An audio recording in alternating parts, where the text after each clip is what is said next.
वसई विरार शहरातील दिव्यांगांवरील अन्यायाविरोधात आणि त्यांच्या प्रलंबित मागण्यांसाठी शुक्रवारी महापालिका मुख्य कार्यालयाबाहेर दिव्यांग नागरिकांनी आंदोलन केले।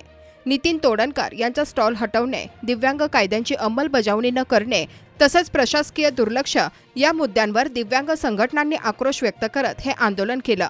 दिव्यांग अधिकार अधिनियम 2016 ची काटेकोर अंमलबजावणी, पर्यायी जागा, फोकल पॉइंट, अधिकारी नेमणूक यासह अन्य मागण्यांसाठी हे आंदोलन छेडण्यात आले असून प्रशासनाने तातडीने चर्चेला यावे अशी मागणी करण्यात आली होती।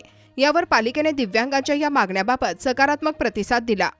आम्ही मोर्चा हा जे आमरण उपोषण होतं हे तर ते आम्ही 1.5 महिन्यापूर्वीच पत्र दिलेलं होतं। म्हणजे काल सांगितलं आणि आज घेतलं असा पण विषय नाही।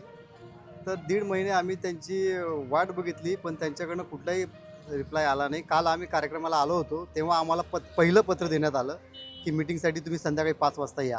संध्याकाळी 5 वाजता आम्ही तिथे गेलो तर या उपायुक्त मॅडम आहेत देशपांडे मॅडम, त्या म्हणाला की प्रभाग समिती कुठली आहे ते आम्हाला माहीत नाही, तर ते कोणी तोडलेलं आहे तिथे तुम्ही जा, तुम्ही डीला पत्र द्या, ईला पत्र द्या, सगळ्यांना पत्र द्या आणि मग फायनल जर झालं कोणी तोडलं तर मग आम्ही बघू।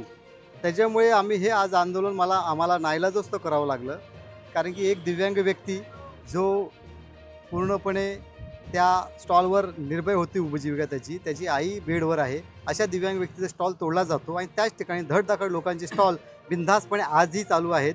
त्यांची महानगरपालिकेचा अभय दिलेला आहे, त्यांच्याकडून हप्ते वसुली होते, हे जग जाहीर आहे। अशा वेळी दिव्यांग व्यक्तीचा ज्याचा परवाना आहे, परवाना असूनसुद्धा त्याचा स्टॉल तोडला जातो, त्यासाठी आम्ही आंदोलन केलेलं होतं। त्याच्यासोबत जे दिव्यांग आहेत ज्यांचे स्टॉलचे परवाने रद्द झालेले आहेत त्यांना पुन्हा रिन्यू करून द्यावेत आणि इतर जे स्टॉलसाठी त्यांनी परवानगी मागणी केलेली आहे ती द्यावी। त्याचबरोबर फेरीवाला धोरणमध्ये 25% दिव्यांग व्यक्तींना आरक्षण द्यावे, या मागण्यांसाठी आजचं आंदोलन होतं।